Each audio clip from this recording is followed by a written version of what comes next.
کہ میرے آقا جب جلال میں آتے نا تو حضور علیہ السلام کی یہ جو ابرو تھی نا یہ ملی ہوئی تھی، اپنل ارنین، حضور کی یہ ابرو مبارک ملی ہوئی تھی اور یہ درمیان میں ایک رگ مبارک تھی۔ اذا غضب امتلأ ذلك الارض دما، جب حضور جلال میں آتے تو یہ رگ پھڑکنے لگ جاتی، ظاہر ہو جاتی، جس کو اعلیٰ حضرت نے رگ ہاشمی قرار دیا حضور جب جلال میں آتے۔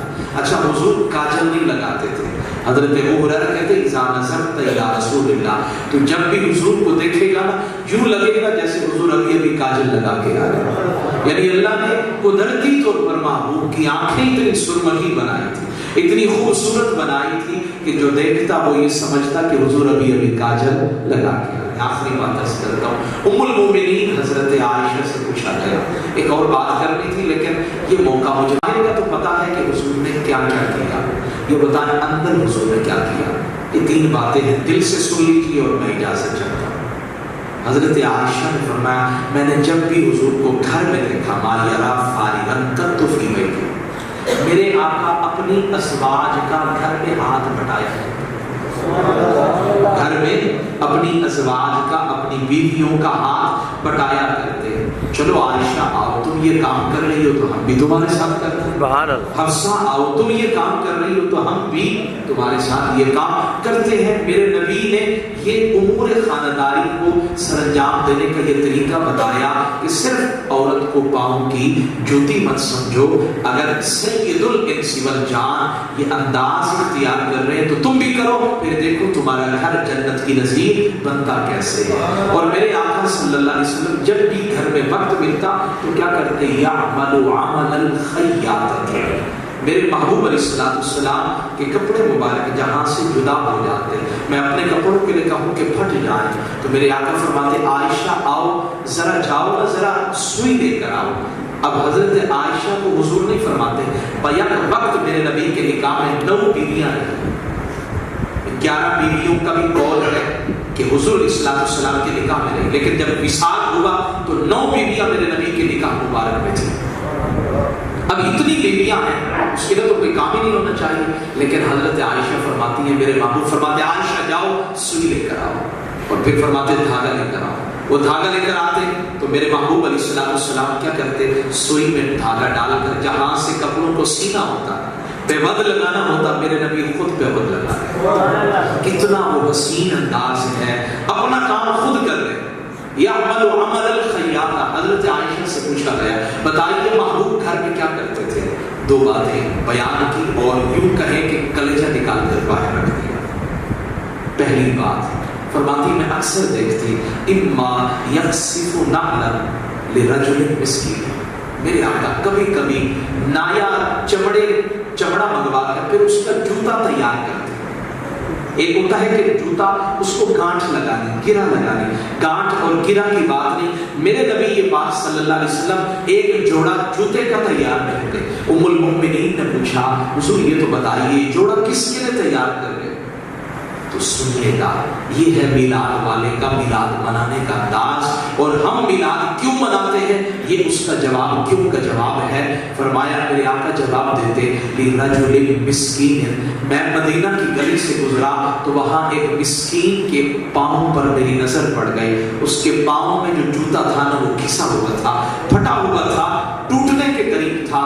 اب اس کا حال کوئی اور تو پوچھنے والا نہیں، اگر میں بھی نہ پوچھوں تو مدینے میں کون پوچھے گا، تو اس نے کہا نہیں ہے لیکن ہم خود جوتا تیار کر رہے۔ یار بتاؤ وہ بھائی کسی کا جوتا اٹھانا کوئی عام بات ہے؟ ساری کائنات کے سردار ہیں، سید العالمین صلی اللہ علیہ وسلم ہیں، جوتا تیار کر رہے ہیں۔ یا رسول اللہ کس کے لیے؟ فرمایا مدینہ کے مسکین بچے کے لیے جوتا تیار کر رہا ہوں، اور پھر جوتا تیار کر کے اس بچے کو جا کے پہناتے، وہ بچہ بھی شان والا اور میرے نبی جو جوتا پہنانے والے ہیں وہ بھی شان والے۔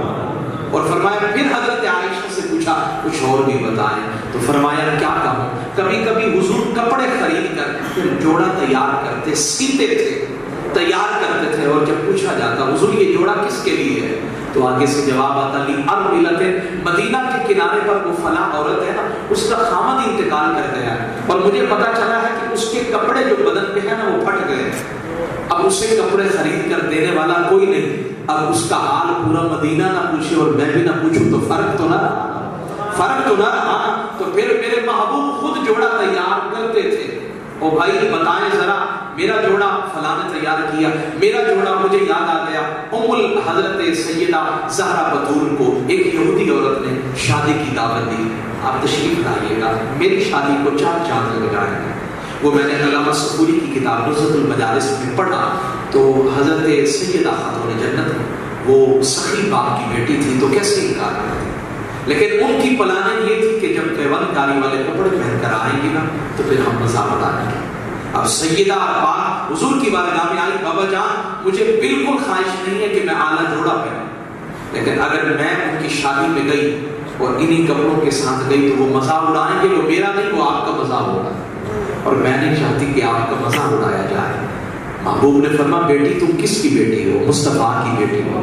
دیکھو رب کرم کیسے کرتا ہے. جاء جبریل بحلۃ من الجنہ, جبریل سیدہ کا جوڑا جنت سے لے کر آیا. سبحان اللہ. جبریل آیا ہے جنت سے جوڑا لے کر آیا ہے, اور سیدہ خاتون جنت نے وہ جوڑا زیب تن کیا. سونے نبی کی سونی بیٹی ہے, حسنین کی امی جان نے وہ جوڑا پہنا. وہ بھائی بیٹیاں تو سب کو پیاری ہوتی ہیں, اور محبوب کی لاڈلی بیٹی, محبوب کی پیاری بیٹی جو 6 ماہ تک کبھی ہنسی نہیں محبوب کے جانے کے بعد, اور فرماتی ہیں اگر میرے غموں کو راتوں پہ ڈالا جائے تو دن میں بدل جائے. کبھی ہنستا ہوا نہیں دیکھا گیا, جن کے سر کے بالوں نے نہ کبھی چاند نے دیکھا نہ کبھی سورج نے دیکھا. وہ اتنی شرم و حیا کی بہ کر سیدہ خاتون جنت نے جب وہ جوڑا زیب تن کیا, اب آپ تشریف لے کر گئی یہودیوں کے پاس. وہ یہودی عورتیں انتظار میں تھی, پہلے سے منصوبہ تیار تھا مزہ اڑانے کے, لیکن انہیں نہیں پتا تھا کہ آج ان کا مزہ اڑایا جائے گا. جب سیدہ کائنات آئی نا, سیدہ کائنات تو کپڑوں سے نور نکل رہا تھا. انہوں نے کہا یہ تو بتا اے خاتون جنت یہ جوڑا کہاں سے خریدا؟ آپ نے بڑی شان پہ نیازی سے جواب دیا کہیں سے نہیں خریدا, من ابھی مجھے میرے بابا نے عطا کیا. انہوں نے کہا یہ بتا تیرے بابا کو کس نے دیا؟ حضرت سیدہ خاتون جنت کہنے لگی من جبریل علیہ السلام, انہیں جبریل نے دیا. اچھا یہ بتاؤ جبریل کو کس نے دیا ہے؟ کہاں سے لایا؟ کہا جنت سے لایا. تو جنت میں کہاں سے آیا؟ کہا من رب العزہ, رب نے عطا کیا. انہوں نے کہا پھر ہاتھ بڑھائیے. فقلنا نشهد ان لا الہ الا اللہ وان محمد عبدہ ورسولہ. یہودی عورتیں کہنے لگی ہم تو مزہ اڑانے کے لیے تمہیں بلایا تھا, لیکن اب ہاتھ بھی بڑھا, اپنے مصطفیٰ کا کلمہ بھی پڑھا, لا الہ الا اللہ محمد رسول اللہ. تو حسن یہ ہے, جمال یہ ہے, کمال یہ ہے, رتبہ یہ ہے, مزہ اس میں یہ ہے, اور بھائی لطف یہ ہے کہ جیے بھی حضور کے لیے, مرے بھی, بولے نہ ذرا, ہمارا جینا بھی حضور کے لیے ہو, ہمارا مرنا بھی حضور کے لیے ہو. مزہ اس میں ہے, لطف اس کے اندر ہے. تو فرماتے ہیں سید العالمین حضرت ام المؤمنین حضرت عائشہ فرماتی ہیں جوڑا تیار کرتے, اور جب پوچھا جاتا تو فرماتے لیا ملکن, وہ مدینہ کی بیوہ عورت ہے نا, یہ اس کے لیے جوڑا تیار کیا ہے اور پھر اس کو پہنایا جاتا. میں نے کہا ہم اس لیے میلاد مناتے ہیں, میرے آقا نے امت کے درد بانٹے ہیں, مشکلیں حل کی ہیں, پریشانیاں دور کی ہیں. میں دعا کرتا ہوں اللہ تعالیٰ یہ میرے ٹوٹے پھوٹے جملے قبول فرمائے.